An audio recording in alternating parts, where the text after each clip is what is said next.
start the private stream to the Mattermost. Oh, jeepers. Stream is started. You come in here and say, the stream is live. And to hit everybody in this channel. Should have got a drink. Oh, well, go ahead. Go ahead. You have time. Yeah?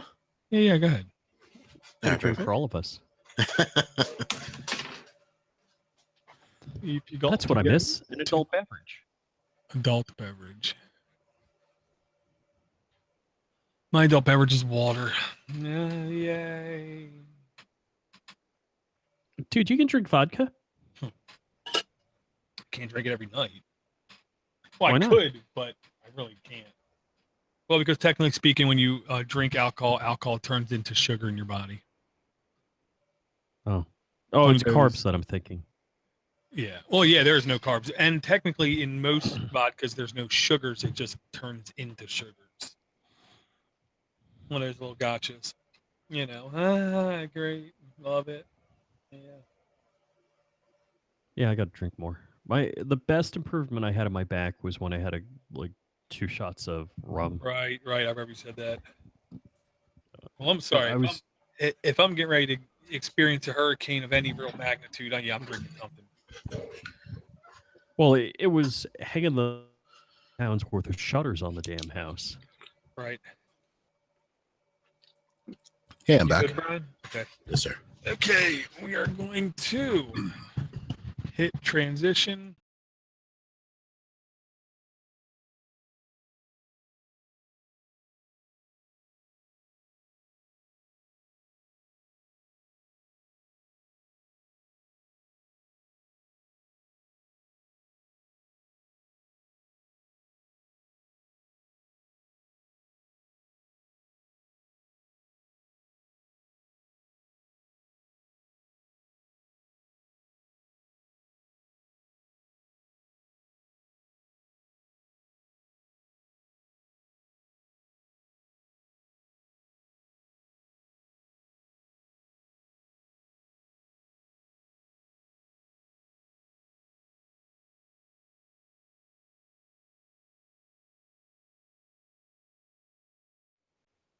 Hello and welcome to episode 60, the big mini PC show, and they said we couldn't do it.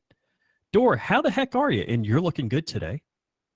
I'm feeling tired, exhausted, but okay. I'm not going to say bad. How about yourself? Dor's shrinking away. Nothing. I'm doing wonderful in beautiful Green Bay here, and we got a lightning storm going on. So you're surrounded by cheeseheads? Yes, I am, and I'm not too far from the stadium. Oh, that ain't bad. And Brian, how the heck are you doing? You're in beautiful Massachusetts, correct? That's right. Just getting over a tropical storm that was a hurricane at one point, but ended up fizzling out. And things are pretty good. Things are Yeah, we really have good. that chain reaction tropical storm / hurricane, and only one hit my neighborhood, so I'm pretty happy about that. Nice. That is good. Which I rushed the flock home last week so I could get that hurricane experience. Really, so I could hang the shutters on the darn house. But we did okay. The worst was we're out of power for 31 hours. So, like the second day of no AC was kind of rough. But Right. Well, really quick, if I understand correctly, you were not able to get a generator before, but you said Tracy Holtz helped, and I don't want to say help explain to you to rig something up, but he told you about a solution that you could do. okay, so we were townhouse dwellers renting a place for a while in Florida, and like about almost 4 years ago we bought the house. The first time we had a hurricane experience, and I live in Palm Beach County, but I live in the redneck part, which is Jupiter Farms. And the first time there was a hurricane, out in the Caribbean, I ran to Home Depot and there wasn't a generator to be found. So I talked to Tracy Holtz, host of Sports Nuts and Book Nuts, right? Yes, sir. And all around good guy, one of my favorite people to chat with, other than Dor. So I I don't even get a reaction out of Door when I do that. Yeah, because Tracy's a better man than me. Wow. He is, but I don't want to say that in front of you. So all right, now I got a reaction. So Tracy said, okay, on Amazon, order an inverter. So I have an inverter. It does 2,000 watts continuous, 4,000 watts peak, for a short period of time. And what I do, my original plan was my wife had the VW Jetta, which is a diesel, and diesel stores forever. You don't have to do anything to diesel to store it. And the diesel vehicles are just crazy efficient. So because there's more BTUs in a gallon of diesel or per pound of diesel than there is in gasoline. And so the plan was just you clamp that on the battery terminals and you leave it running. And that will power the refrigerators. Tracy also told me if you're not opening and closing your refrigerators, you really only have to power them for about an hour, every 8 hours. So 3 times a day or thereabouts. If you just power your refrigerators, everything will stay frozen, everything will stay cold. The backup plan to that is in my freezers on the fridge, I have a couple of gallon bottles of water or gallon jugs of water that if the power does go out, I would take them out and put them in the refrigerator to keep the refrigerator cold. But that worked fine. So while we're out of power, we also have a well, and I filled up the tubs, and I put a thin plastic drop cloth in there that I throw away. It's only $1 or $2, but it keeps the water from leaking out. Along with that, I forget the precise measurement. Look it up. Don't take my word for it. But you put X drops of bleach per gallon in the water to keep it from, growing stuff. So the water's still drinkable and all that bit. But pretty much we just used it to flush the toilets. So the only thing we're really at, everybody downloaded media from I'm running Plex on on the o-droid XU4. So everybody downloaded their movies to watch, TV shows to watch, and stuff like that. We could charge our phones, we could charge our laptops. So the only negative was day 2 we had no AC and the house was warming up, and it's like mid 80s, high 80s out and very high humidity. So that was starting to get uncomfortable. The other odd thing was we had cell coverage and I did a redneck weather report. So it's not on flyingrich.com, but I'll see about putting it there. I'm out in a shop garbage bag doing a weather report, the wind and rain. But the cell coverage day 2, the day after the storm, it said emergency only. So I don't know if they had generators or generator backup power at the cell tower of fuel for them.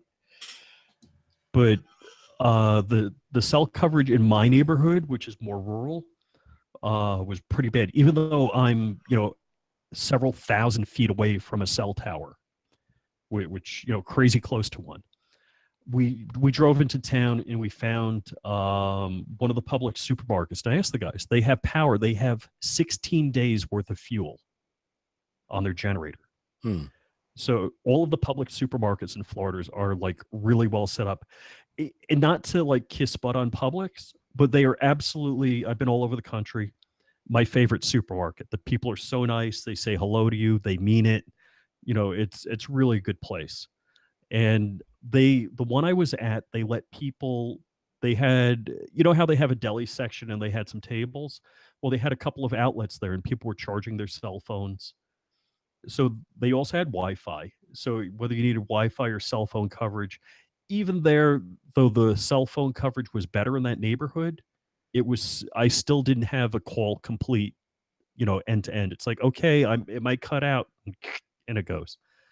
But that was the worst of it for us in Palm Beach.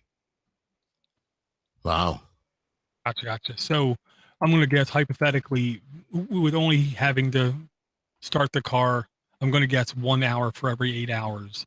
You could have really went days on one absolutely. tank of gas. Also, now here's Alan from the Linux Link Tech Show has a Prius, and my wife now has the Hyundai Sonata Hybrid. And what Alan said, so the Prius and the Hyundai, if I have it right, both have the electric vehicle battery and a regular battery for the gasoline engine, the internal combustion engine. Mhm. So I could clamp on, at least Alan said this works with his Prius. If he puts it in the run position, which doesn't necessarily start the engine, clamps onto the battery, it detects the voltage of the battery going down, and then it'll run the engine, charge the battery up, and shut down when it's charged. That's right. Yeah, that's pretty. I do that all the time. Well, I don't do that, but when I run my hybrid, it'll shut down when I'm idle, and then when I have my radio running for too long or AC or whatever, the engine will kick over to charge the battery just like that. That's pretty Right. interesting. I didn't think about So I doing didn't that. try that with the Sonata because my wife was like, "No, use your truck." I'm like, "Okay, no problem." Plus, I had all of the vehicles were full. I had two 14-gallon gas cans full, so that's 28 gallons. I had another three 5-gallon cans full. So I was real certain that I was going to outlive everybody in my neighborhood. I'm Gotcha. teasing. That sounds like you guys are prepared.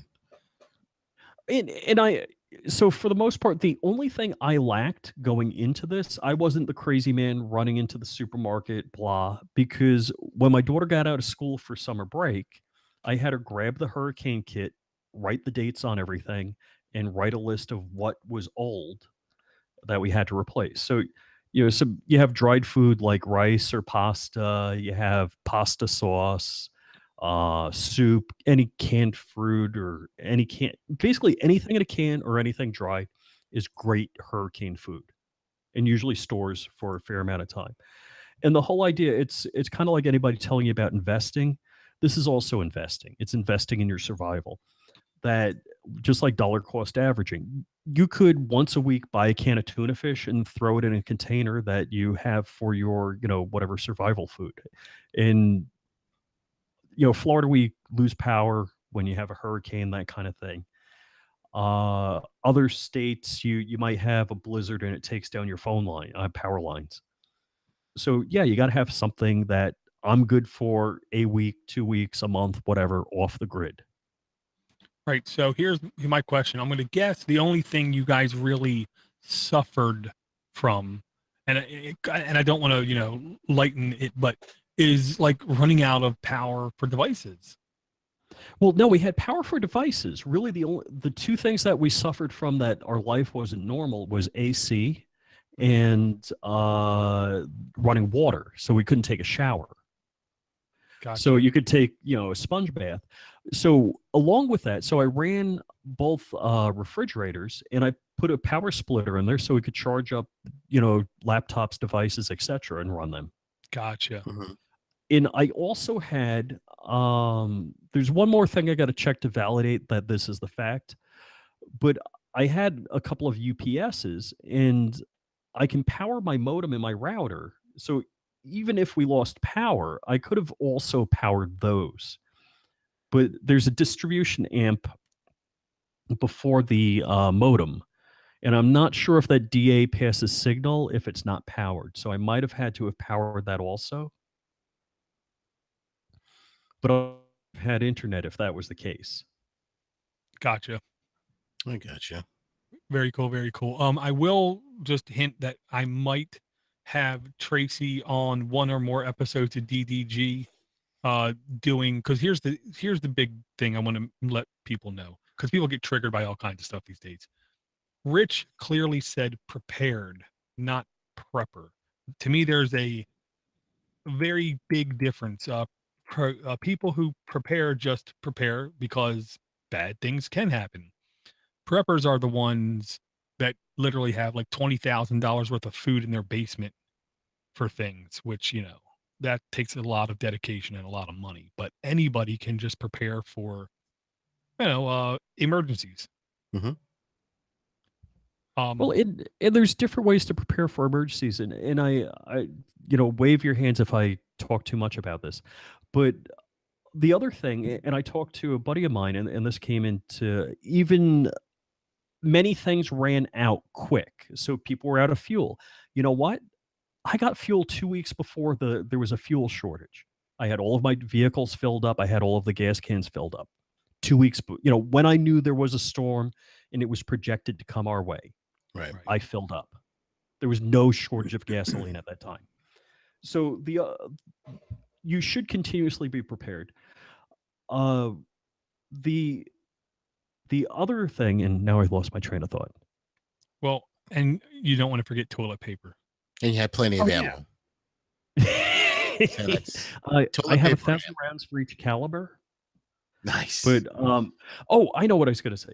So there's these guys, because I'm a Second Amendment kind of guy. I'll hang out at the gun shop or whatever and shoot the breeze. I hear stories about guys that have these bug out bunkers, underground. Yeah. And so the guy lives in Florida, bug out bunker in North Carolina. I'm like, great, you got an Apache helicopter that's going to take you there? Because the roads are going to be useless. Yeah, they are. Well, and that was the situation. So I flew from Green Bay back to Florida to hang the hurricane shutters on the house. In Wednesday of last week, or 2 weeks ago, sorry, the hurricane path was 3 blocks east of my house. I'm like, well, if that's the case, I'm not driving north on I-95 to get out of town because that's going to be bumper to bumper. I'm going to go over towards Tampa. And then after I got the hurricane shutters up and I look, the storm is going to go up the West Coast. So we missed, the worst part of it. Right. Very cool. Well, I'm happy you made it through that.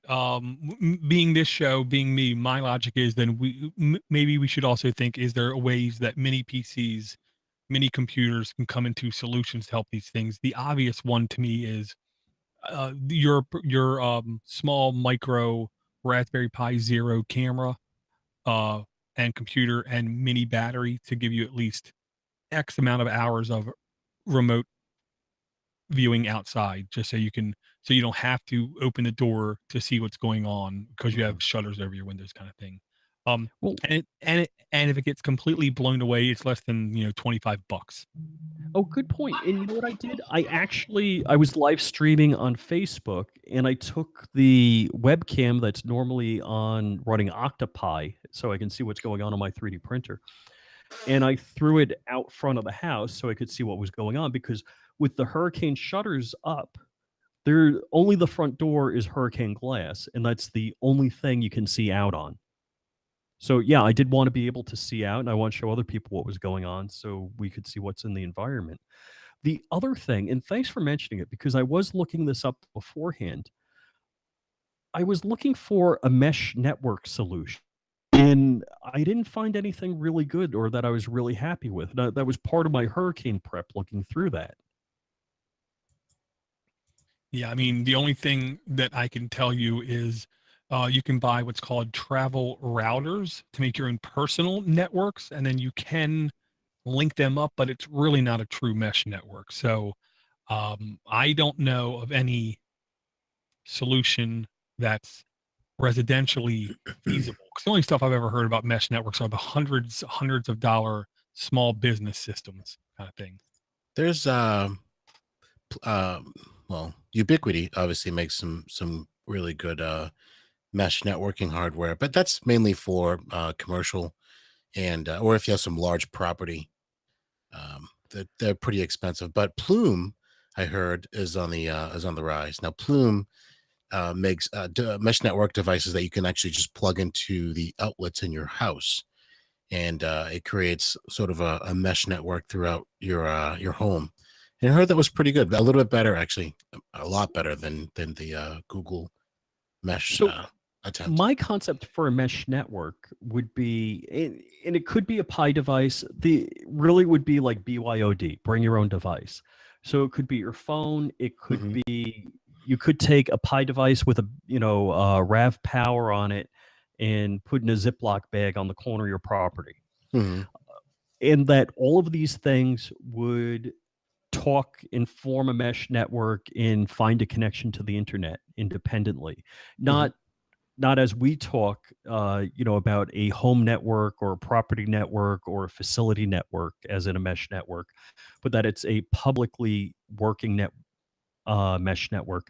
There was a product, and apparently it's kind of moved away from what it originally was, which is Open Garden, Right. and that was their concept. There was Fire Chat in Open Garden, and that was supposed to get you mesh networking Right. Well, in a chat app.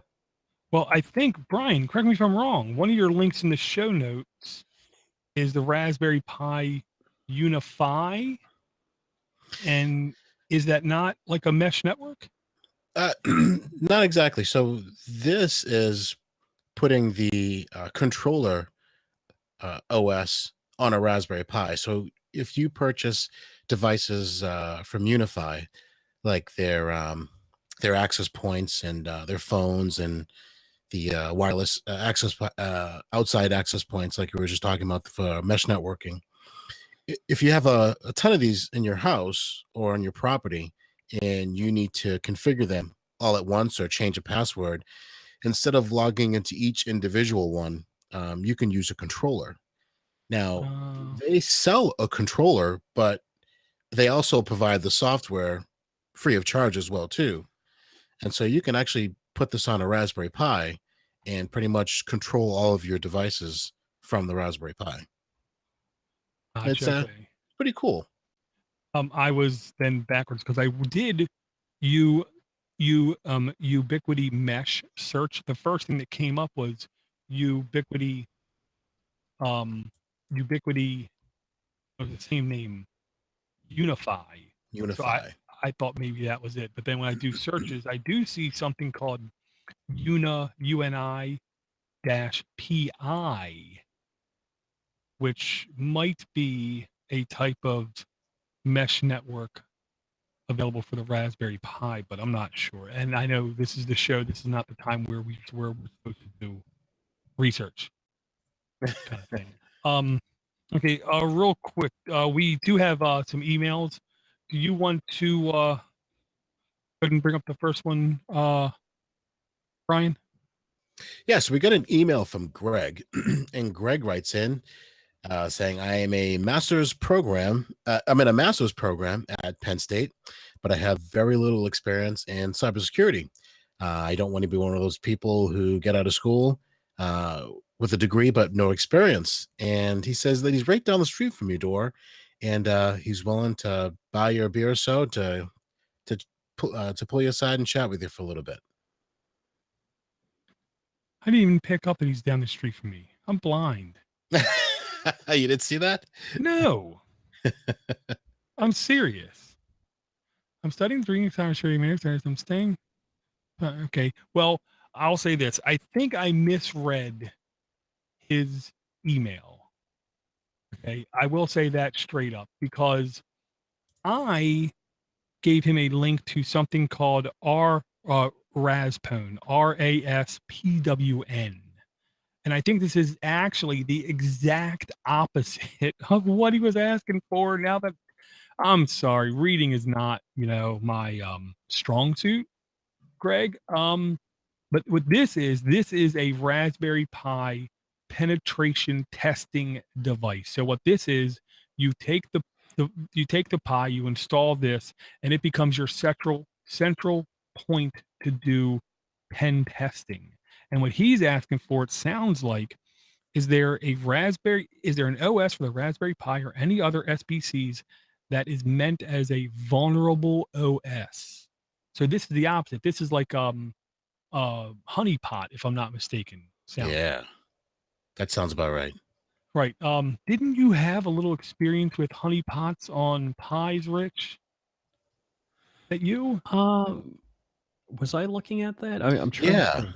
yeah, you did have an episode on that. I hate to say it, I'm drawing a blank on that. Oh, you're a drawer. I'm not really good at drawing. So we will have to do better research and I'll have to do better research and find, because the keyword, and if he's in cybersecurity, one of the keywords is honeypot. Yes. There's another word for it in Metasploit when you have an operating system that you put out on a device specifically to like practice your exploit discovery and your vulnerability discovery workflow. And I can't remember what that word is. And if you listeners out there have a good idea of one of these things, please do not hesitate. Ping us. Let us know. Because I'm pretty sure I'm completely wrong. We can also, I know Kali Linux has a lot of tools as well too. Oh, right. Well, but that's the opposite as well. He's looking for a vulnerable OS. Oh yeah, no, I see what you're He's looking saying. for a honeypot. Yeah. I think you might want to resort to Windows 95 or just Windows in general. I'm going to say you're wrong, Brian. Okay, so well, I'm going to make sure that we have in the notes this Raspone at least. This is something cool we can talk about. And we did have a honeypot OS. What I will do is definitely find it, put it in the notes for this episode, but also put it in the notes so we talk about it again next episode, see if it jogs any memory circuits kind of thing. Okay. Thank you for the email, Greg. I will say he said one of the things he said was about there's certain things he can't run on Raspberry Pi because it's a VM, because it's a Raspberry Pi. He said there's a VM available called Metasploitable, but it's a VM for x86 computers. Well, one of the links I also gave him was to Exagear Desktop, which is another thing that we talked about a couple times in the past, I'm going to say. And what this is a x86 application that allows you to emulate x86 architecture on an ARM and run applications that are meant for laptops and servers and desktop on ARM computers. So technically you could run a VMware or VirtualBox on a Raspberry Pi. I'm not sure of your performance or if it's acceptable or not, but I mean, that's at least part of what he was looking for, I'll say. But One day, one of us are going to have to break down and try that out. Well, and it's a paid product, and I keep telling myself I'm going to break down and buy it. And every time the opportunity presents itself, I don't. So I'll blame myself for that. I'll make sure that's my link too. Well, like you said, I don't know how well the performance is going to be. I mean, we already know what the Pi can do, and I can't imagine having a virtual session. Well, the only plus is my logic. When you spin up a OS that is metasploitable, quote unquote, you don't really need performance. You don't need snappiness. You don't need speed at any degree. So it might, as long as it boots, it might be acceptable enough. This is the kind of question only a security professional, aka anybody who knows more than me, will be able to tell, because I'm not positive.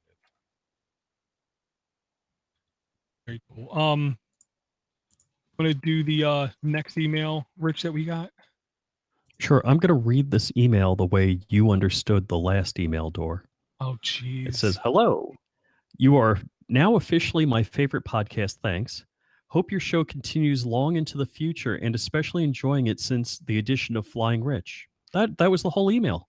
Aww. A little bit more than that. No, actually, it's an email from Colin, and he's asking about Lineage OS. And I'll not read the parts I just read. Maybe highly off topic, but considering you mentioned Samsung range of phones regularly, and Dor, I think you were talking about that Samsung was the world's largest chip manufacturer now because they make all the chips that go into the phones or in all of the ARM processors. Yeah. So I did rule. I broke rule number 1 of podcasting. I drank soda before the podcast. I was wondering if you will be covering Lineage OS at any future point. Now, Dor, this was the Cyanogen originally, Yes. and it became Lineage. Well, long story short, yes. They got millions of dollars from Microsoft. They proclaimed they were going to bully Google and take over Android strong arm. Then they stole code from open source developers, relicense it under a license the original developers didn't like, lost a lot of money, lost a lot of deals, tried to expand, lost more money, closed down two of their shops or two of their businesses they were trying to do, then changed names. I look at Lineage as um, the quarterback in the NFL who's in his 40s. There's not much time left. Mhm. If you want to have modern Lineage on a device, you better do it soon. You know, if you want to go see Peyton Manning last year, you better hurry up and go see a game really soon, kind of thing. They are very near death. I'll say in the beginning they had great Loved him. ideals. Yeah, they had great Edge passion. mod. They helped bring modernization to Android because so many of the features now that are coming into Android have been in ROMs for years and years and years and years and years and years. Right now, to me, the only reason to ROM anything is because you demand on having security updates. Mhm. For especially for 2+ year old devices, you're just not going to get it. Unless even with some Pixel Nexus devices, you can get some updates, but the real reason to ROM right now to me is to get the updates. And if you are worrying about the updates because you keep seeing these articles about 4 million installs of this thing on Android, and then you turn around and you don't hear about any actual person with any of these on their phone. So I don't know. My logic is they're not even in the United States where this is happening because if you read any of those articles, they never seem to mention the country origin where this stuff is happening. I will personally never install Lineage again. I will personally never bring Lineage OS to the show. I don't like their ethics. I don't like their morals. I don't like their leadership. I don't like what they did with their money. I don't like how they treated developers who submitted code. The most notable one was the camera app. If you just Google News search like a year ago, oh God, what was the original name of the company again, Rich?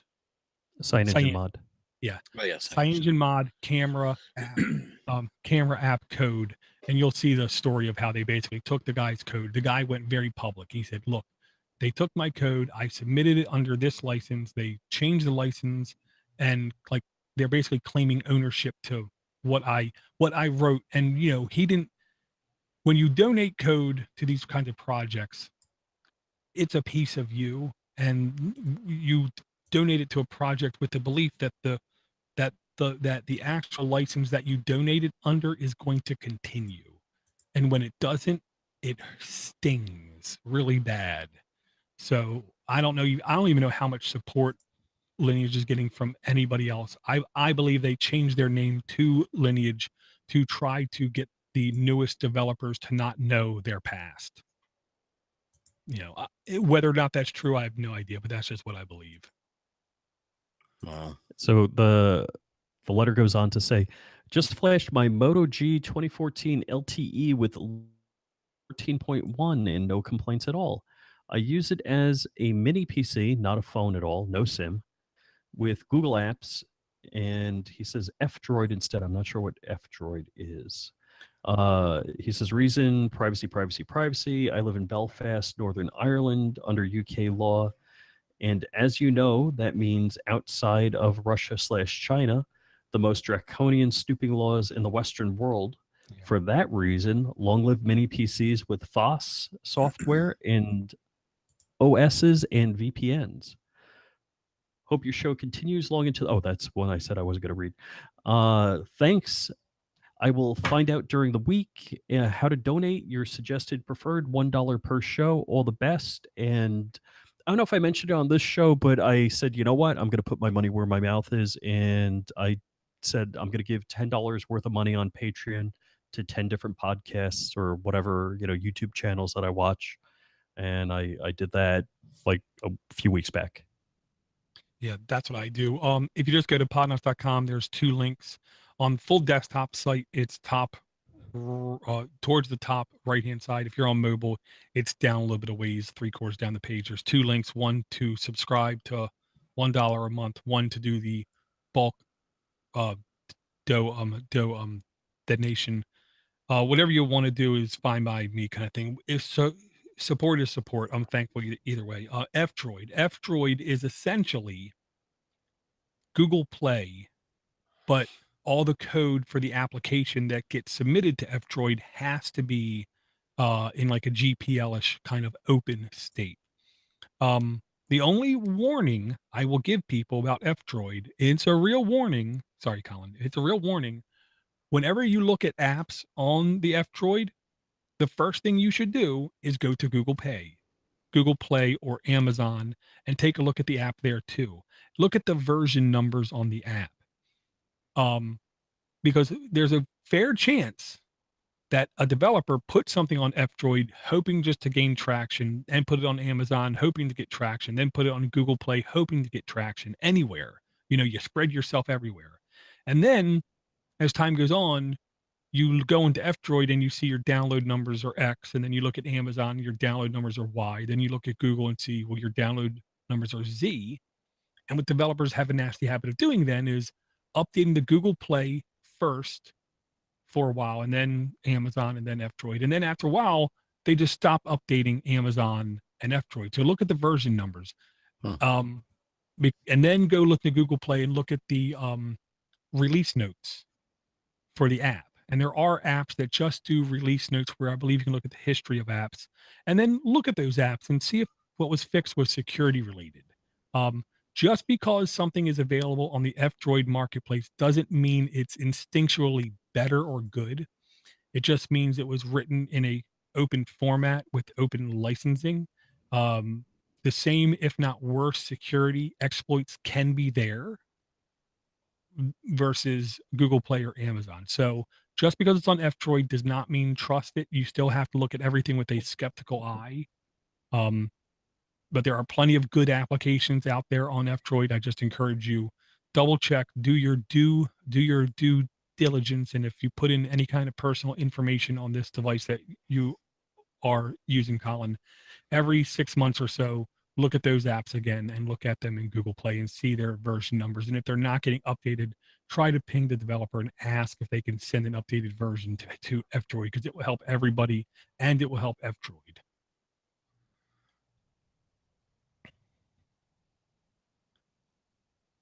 Gotcha. Okay, I will make sure there's a link to the F-Droid marketplace. And I will say one of the things F-Droid tried to do, turns out they kind of can't do, is they wanted to make a operating system for devices as well.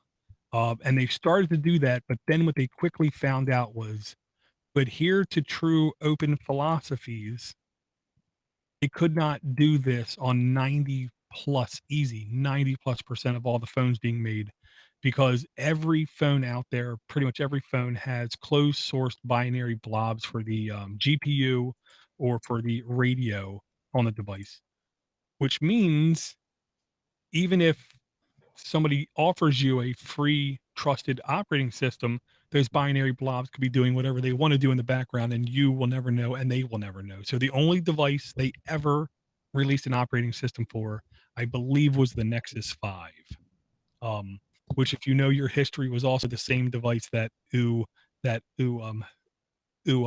was offering their phone OS on.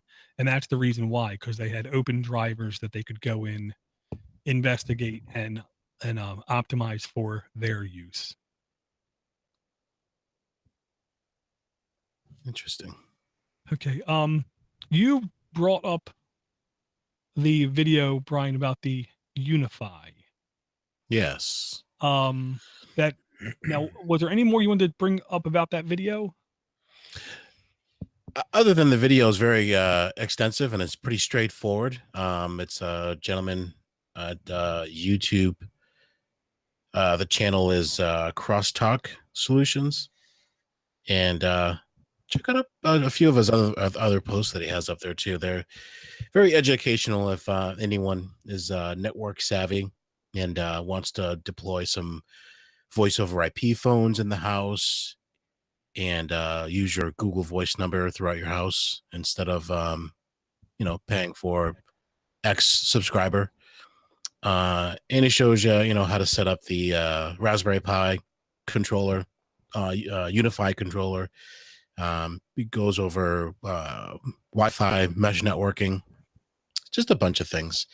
They're very detailed and quick. Some are not so quick, but some of them are.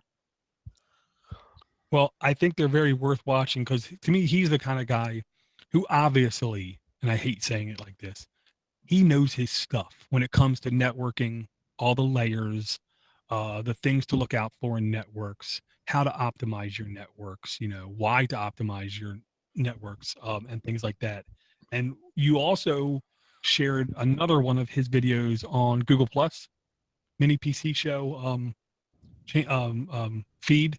And I'll just say personally, I found that video extremely eye-opening. It was the video on the Thing box, which I believe we brought up here when it was a Kickstarter or Indiegogo campaign.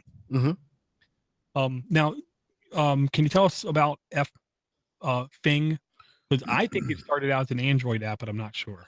No, you're right. It was an Android app and used primarily for network discovery. So, you download the app and you connect to the network, and it just pings all sorts of devices, that's whatever is connected to your network, and it gives you a report basically with the IP addresses, with the MAC addresses, what the name is, what operating system it's running. And the app allows you to connect to it remotely. If it supports that, and if the ports are open, it shows you what ports that are open and available as well too. And so what Fang decided to do was make hardware to basically make their app a little bit more user friendly. And so you can actually look at the performance of the network, see who's the biggest user on the network, and you can actually shut certain devices down on the network. And what he discovered was actually one of your fears, Dor, is that kind of I don't trust it. There's something about this device that I'm not really trusting about. And it turns out how they're shutting down devices on the network is that they're using some kind of a spoofing capability to do that. Yeah. I'll say if you run an extremely tight network and you have like monitoring on your network, the split second you plug this thing up to your network, bells will go off, sirens will go off. Now, here's the thing. If you're just a normal user and you plug this up, honestly, you might find this thing to be one of the most fantastically useful devices you've ever had in your life. Because what it does is I don't want to say absolutely awesome, but damn, he was even blown away because as soon as he plugged in, he was like, all I did was plug this up. And it's doing this. It is turning off internet to devices. It's doing discovery. And he's like, I don't even know how the hell it's doing it. I did not give this any of the admin creds to my router, and I don't know how this is doing it. Now, as soon as he said that, I knew a little bit of how he was doing it. This is an old attack vector that used to be very popular, especially like in schools, college type areas. What he's doing is called ARP spoofing. If you've listened to Security Now over the year, ARP spoofing is one of the things that Gibson talks about at least a couple times a year.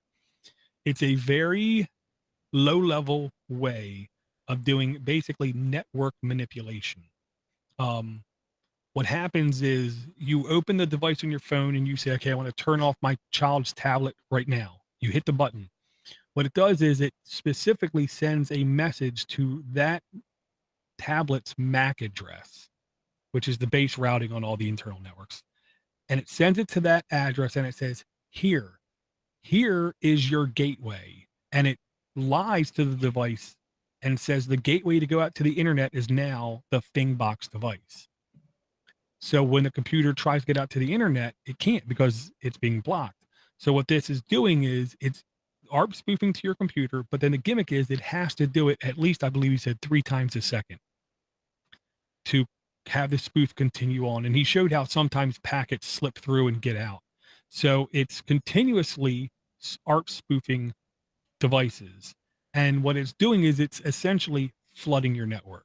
So if you're on a network that is already teetering on speed, reliability, and performance because you have, 4 kids streaming 720p videos and you don't have crazy fast internet, putting this device on your network will positively slow your network down and could cause issues just because of being on your network.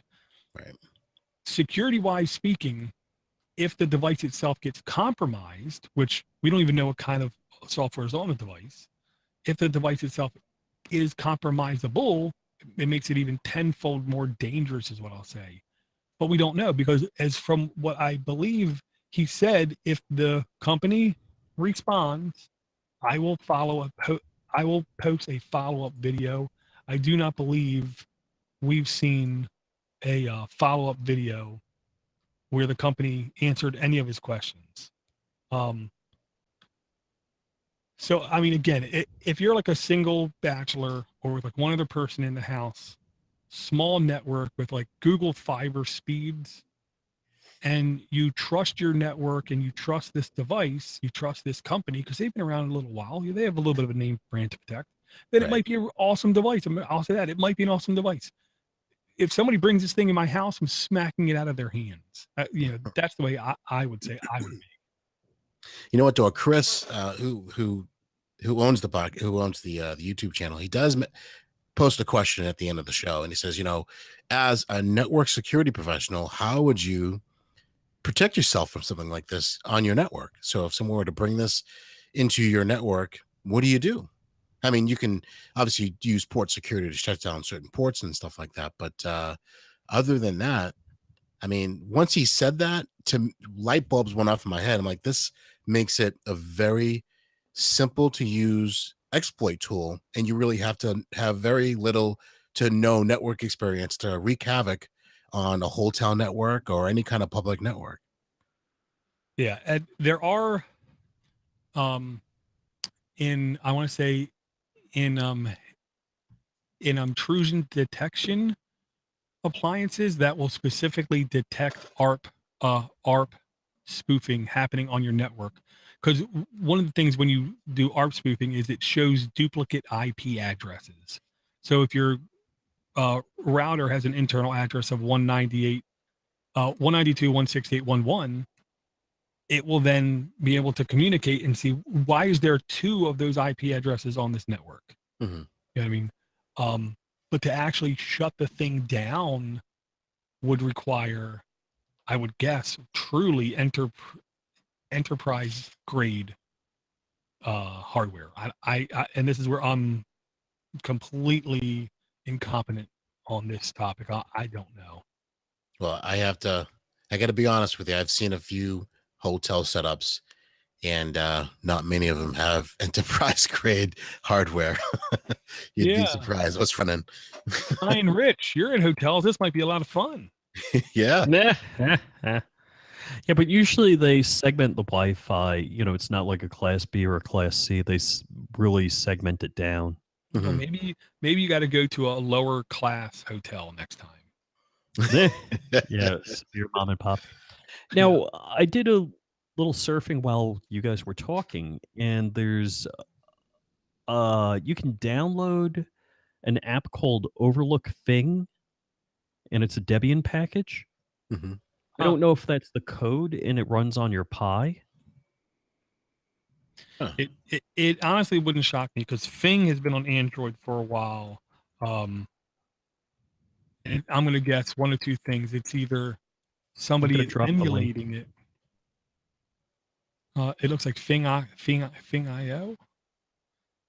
Well, you can go to Fing.io and it says you can download Fing free IP scanner for desktops, Linux, Windows, Mac, and OS X. So it might be that.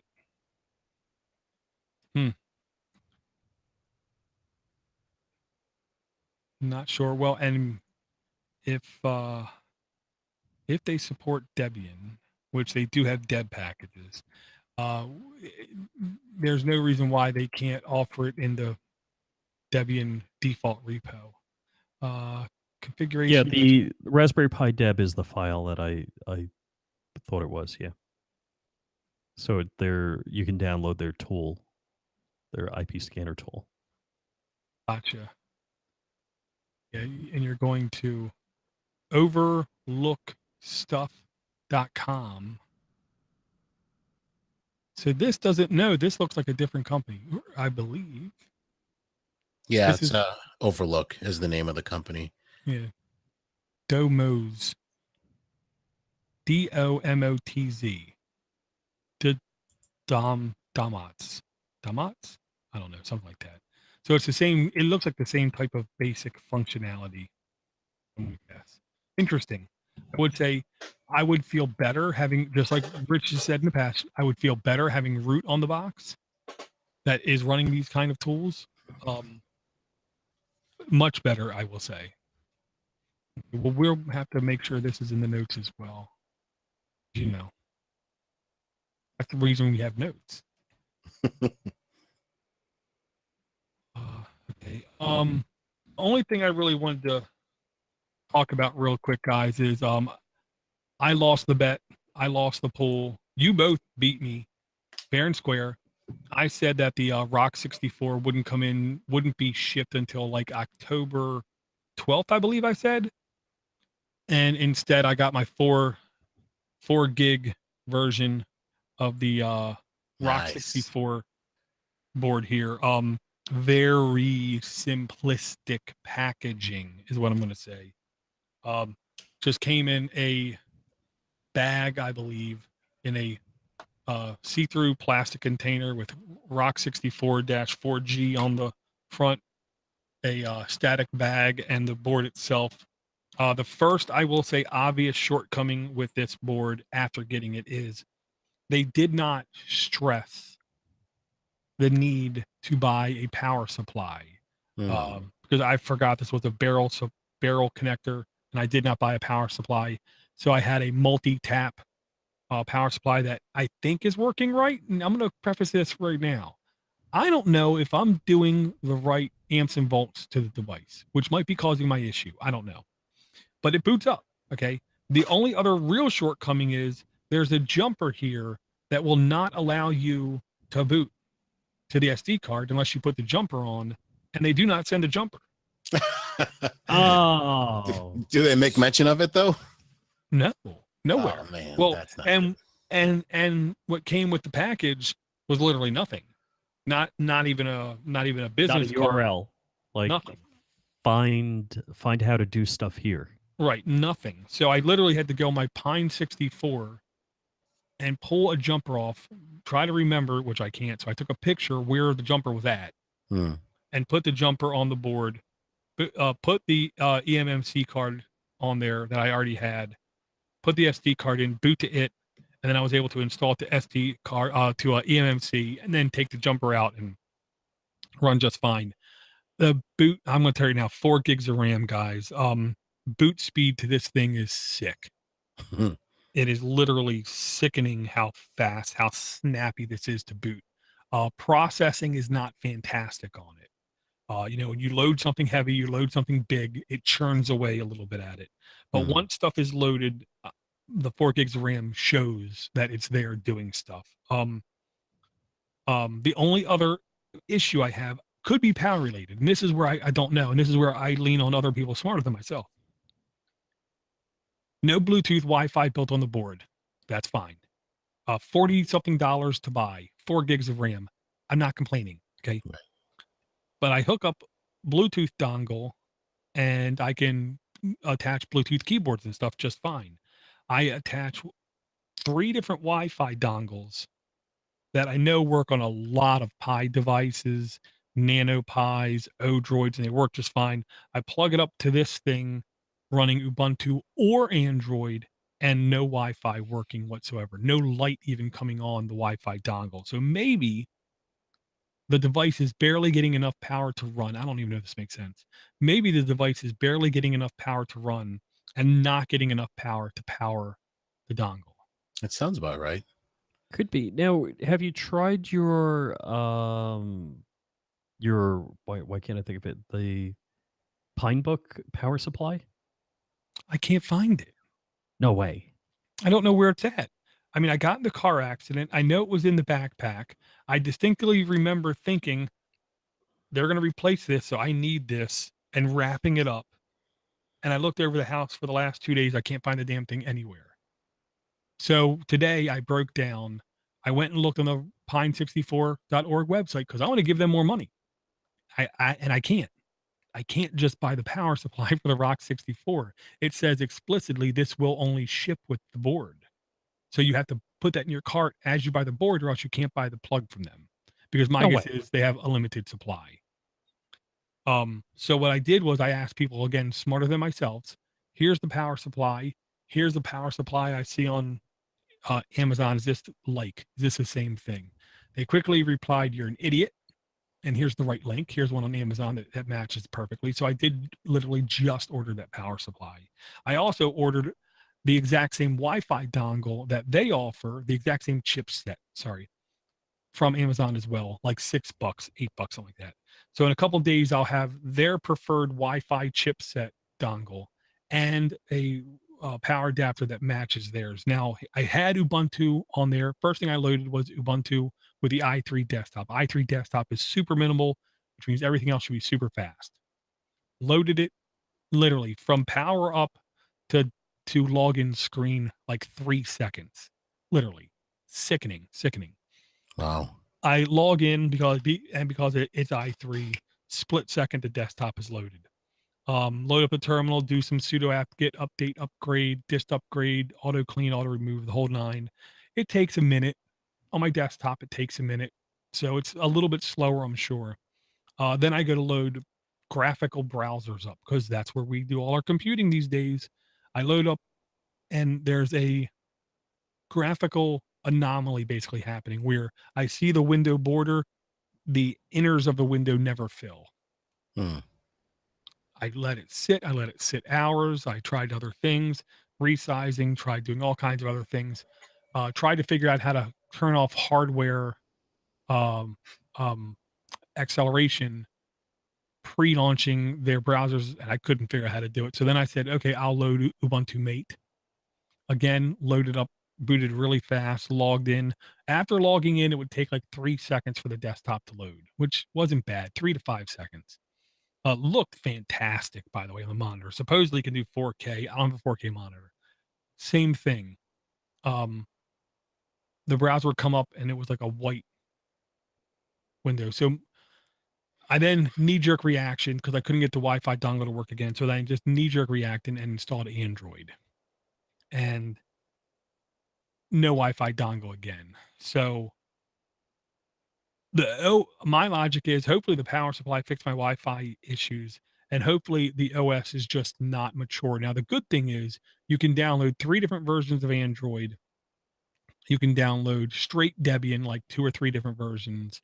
Ubuntu, I believe it's Ubuntu with Mate, Ubuntu with i3, and there was at least 2 other versions. One of them was the Libra Elect multimedia experience kind of thing.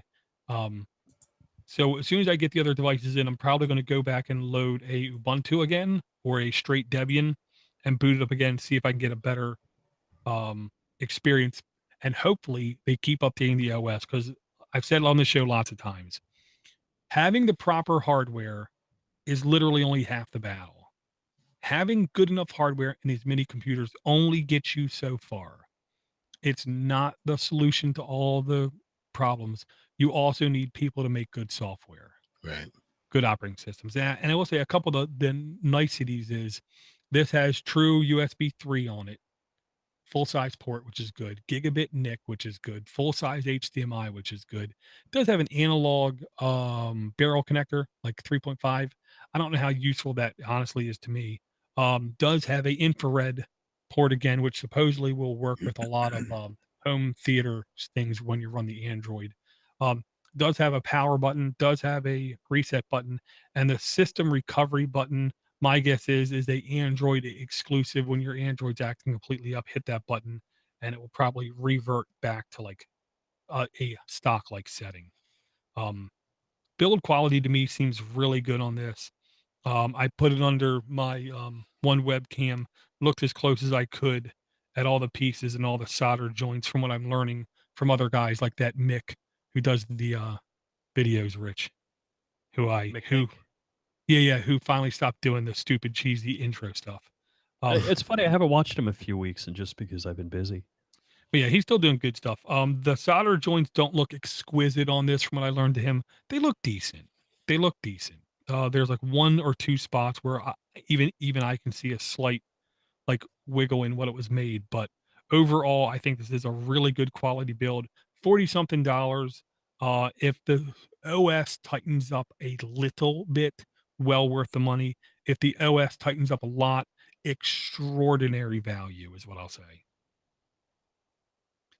So, and the So, next thing I want to do is try to have my son design a case and print it out. Nice. oh, Do, cool. Dor, do you know if that is that a dual channel or a single channel memory? I will honestly believe it was single channel. Man, good. That's a really good question. I believe it's single channel. I wonder Um, if I wonder if that with I wonder if that may have anything to do with your problems as well, or it could be a software issue. I honestly do not know. And when I come to the Rock 64 page, it doesn't say explicitly if it is. If it is, let me take a look. They have a data sheet, which of course is a PDF because everyone loves PDF. Um, oh wait, I hate PDF. I'm not seeing much in the realm of memory being mentioned really whatsoever. And all this is just the chip data sheet.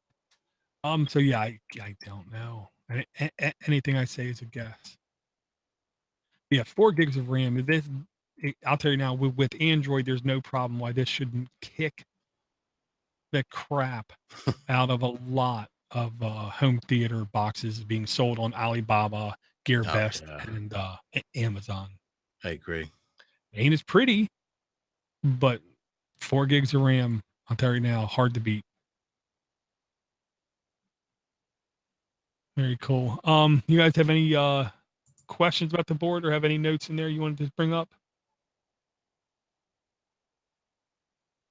No, sorry, I'm a little lost on looking up that rock board. Yeah, I think I'm good. We got a few posts here, but I don't want to run too much time. Oh, I know what I want to say. The Pine book I broke out the other day, and I put the Android OS on it. I was surprised that there weren't any updates on the Android OS that would go on the eMMC. It's Hmm. been kind of static, and Did you run the scripts?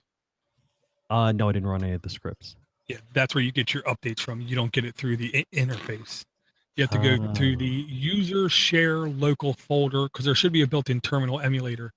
You got to go to I believe it's USR share local script. Just do a ls and you'll see at least 10 script files.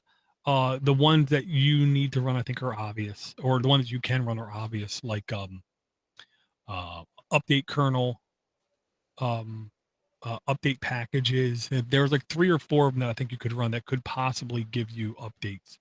Um, I oh, okay. didn't. I explicitly looked for how you would get updates in there. It wasn't clear, so my logic is you're not going to be able to go to home settings about system update. Oh, because I was hunting around more looking on Git OS updates available. Right. Yeah. Hopefully they churn some more updates out. I will say right now I'll give them an excuse and say, well, right now they're busy slammed worrying about trying to get hardware out the door. Hmm. But hopefully they get a little bit better at offering these software updates. Because I said it once, I'll say it again. I got no problem giving them money. I think they have a really good start. I think they have a really good hardware product. They just need to make sure that they also work on the software side as well. Yeah, I have to agree. I'm really excited about what they're producing, and if in a year, I'm just hoping that this Rock 64 is just crazy good, and a year later they have, a Pinebook Rock 64. That'd be amazing. Oh yeah, with 4 gigs of RAM, you betcha. Yep. Yeah, I'd happily pay money. And I'm so confused, guys. I'd say this is the last thing I'll talk about. I'm so confused. I had to convince the insurance company of the guy that rear-ended me that yes, I have a laptop, and yes, it was $89. They didn't believe me. I said, look, you have a computer. I said, look, if you can't do it on your computer, I don't care. Pull up your phone, type in PINE64, hit enter. You'll see one of the first links there to be pine64.org. Click there, click on store, go to the store, go down, and then you'll see the Pine book. You look at the picture I sent you, it clearly says Pine book on there. Take a look at that. Okay, now click that. Now look at all the options kind of there. And now look, $100 or like $89 for the one, $99 for the other. So I'm not telling you guys I have $1,000 Ultrabook. Just $100. Just give me my $100. I don't want to lie to you guys. Just give me my $100. And I literally have to, argue with them about it. And no, I haven't got my money yet. Oh no. Yeah.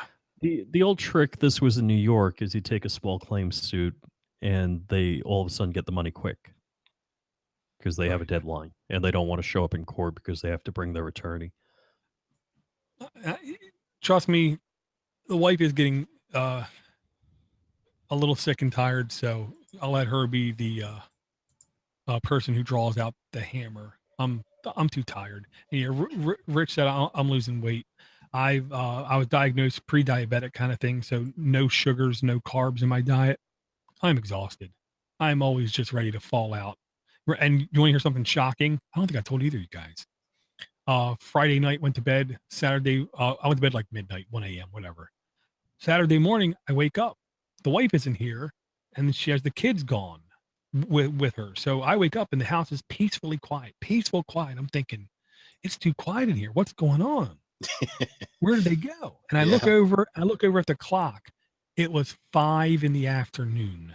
What? No way. She let you sleep till 5? She wasn't here. She left. She went over her mother-in-law's to take the kids over there to play with the cousins kind of thing. So I literally slept for like 14, 15 hours, 16 hours, man. whatever. That's crashing. Well, I don't know that I'm capable of that, but if it's dark enough, I might be.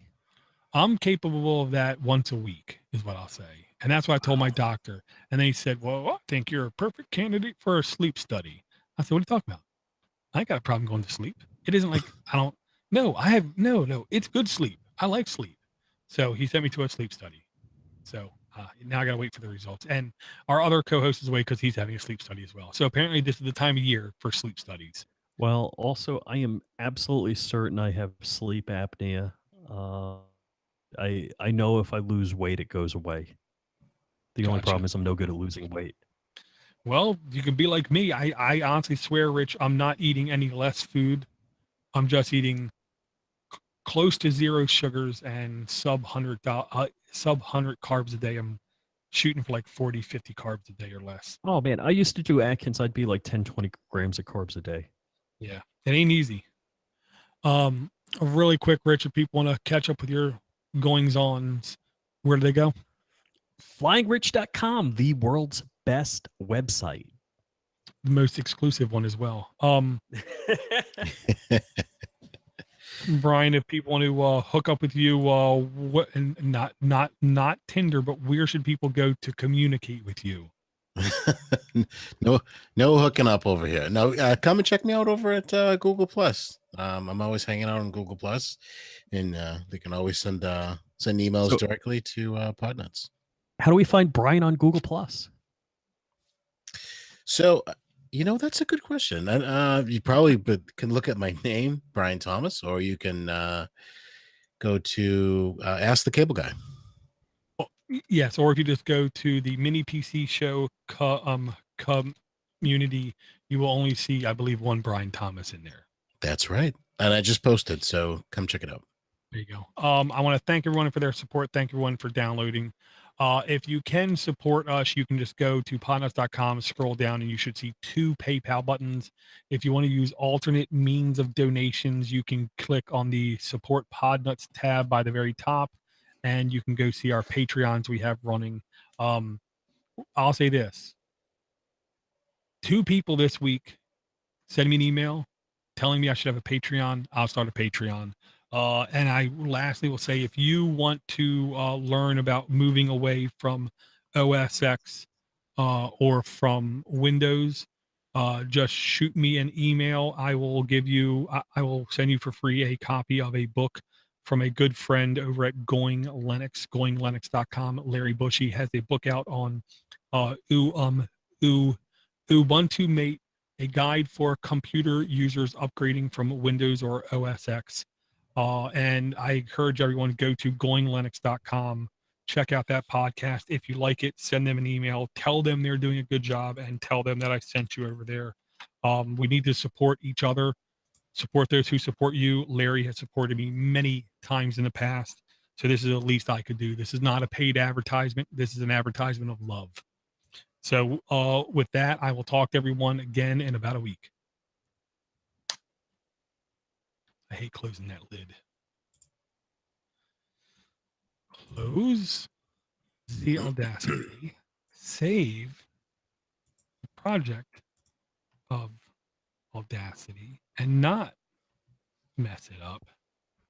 Last week, I don't know if you guys listened to the show or not, my Audacity crashed at the very end. Oh, yeah. I thought it came back completely. No, I believe I lost like the last 5 seconds of audio or something. Oh, that's okay then. It wasn't bad. Yeah, last 5-10 seconds. I'll take that every week. I don't know. That's not bad. I'll export. Mini.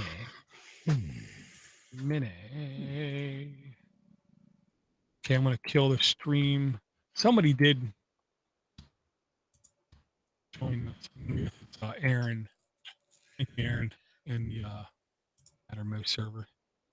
Okay, let me come over here and say, oh no, peak concurrent 2 people.